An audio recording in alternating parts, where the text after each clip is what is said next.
Shirika la kimataifa la wafanyakazi wa uchukuzi yaani ITF limeitaka serikali ya Mali kuchukua hatua baada ya wimbi la mashambulizi mabaya ya msafara kuwalenga madereva malori ya usafirishaji wa mafuta.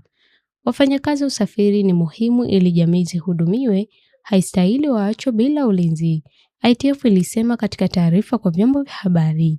Nchini Mali, kikundi chenye silaha chenye uhusiano na Al-Qaeda kimewaua madereva kadhaa wa malori ya usafiri wa masafa marefu na vijana wawili waliokuwa wanafunzwa kazi ya udereva kusini magharibi mwa nchi hiyo, kulingana na ripoti iliyochapishwa Jumatatu Machi 9 na shirika la Human Rights Watch. Kwa mujibu wa HRW, mauaji hayo yalifanyika Januari 29 wakati wapiganaji kutoka Jamaat Nusrat al-Islam al-Muslimin yaani JNIM waliposhambulia msafara takriban malori 40 ya mafuta yaliyosindikizwa na jeshi kuelekea mji wa Kayes. Kuchapishwa kwa ripoti hii kuliibua hisia nyingi mtandaoni, kwani inaonyesha jinsi hali imekuwa hatari kwa madereva malori. Miili ya waathiriwa iligunduliwa wiki mbili baadaye, huku akiwa amezibwa macho, mikono ikiwa imefungwa migongoni mwao na kukatwa koo, katika kile ambacho Human Rights Watch likieleza kwa uhalifu wa kivita wa wazi.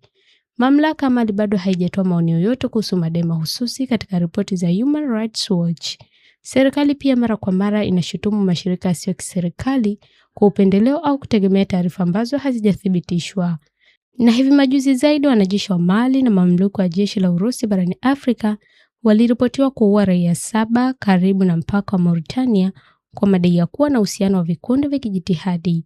Waathiriwa hao waliripotiwa kusafiri kutoka Fasala kusini mashariki Mauritania kuelekea soko la kila wiki karibu na Tenko katika eneo la Mopti nchini Mali, walipozuiwa na doria ya jeshi la Mali na wapiganaji wa Urusi. Abiria walijaribu kukimbia na 6 walipigwa risasi papo hapo na 7 kakatwa koo, ripoti hiyo ilisema.